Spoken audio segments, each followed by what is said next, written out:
Sud Radio, la Minute du Coach. Bonjour Fabien Delahaut de la Eagle Academy.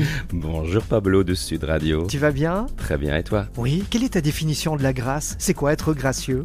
Justement, je vais venir dans la série des pépites reçues de la bouche de Michel Larocque.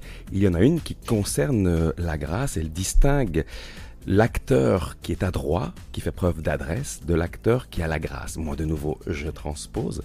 Avoir la grâce, c'est quelque chose d'inné ? Non. C'est instinctif ?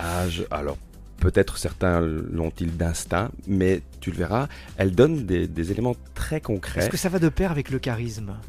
Et le charisme, c'est aussi quelque chose qui s'apprend. C'est scientifique.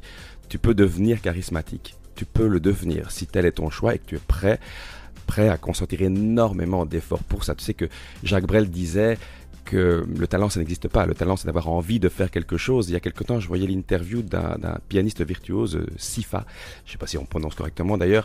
Et on lui disait, mais vous êtes un virtuose. Alors il se met à rire, il dit virtuose. Depuis l'âge de, je sais pas, tout jeune, 3-4 ans, je joue du piano 7, 8, 12 heures par jour, 7 jours par semaine. Alors, le talent, le don là-dedans, c'est surtout énormément de travail. Je ne dis pas qu'il n'y a pas un don à la base, mais il y a surtout, comme disait Brel, une grande envie. Et pour revenir... On est prêt pour devenir gracieux. À la grâce, effectivement, elle dit, l'acteur adroit, c'est un faiseur, il fabrique quelque chose. Un peu comme le garçon de café dans le livre de Jean-Paul Sartre, L'être et le néant. Il pointe ce garçon de café qu'il joue à être garçon de café. Et ces personnages, nous les connaissons tous. Le vigile qui joue à être vigile.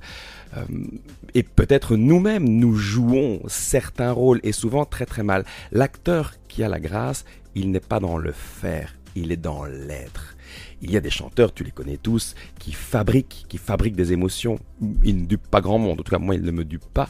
Et puis il y a des chanteurs qui incarnent littéralement leur texte, leur musique. Ceux-là, ils ont la grâce. Bref, pour être gracieux, puisque telle était ta question, il faut être dans le moment présent. C'est capital comme notion. Et dans un instant, je vous donnerai le truc de Michel Larocque pour rester dans l'instant présent, alors que c'est pas vraiment typique de notre culture, loin s'en faut.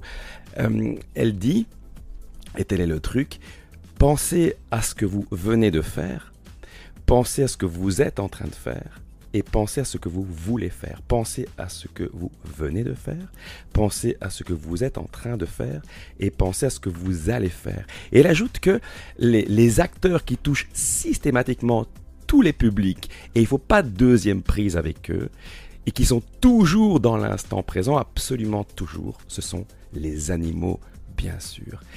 Et ce que je vous invite à faire, chers auditeurs, c'est à viser d'être plutôt que de faire. D'ailleurs, le jeu suprême pour l'acteur, c'est le non-jeu. C'est quand il n'y a plus de jeu. C'est à ce moment-là que l'acteur touche le spectateur, touche le public. Eh bien, un grand vivant, c'est quelqu'un qui est dans l'instant présent. Merci Fabien.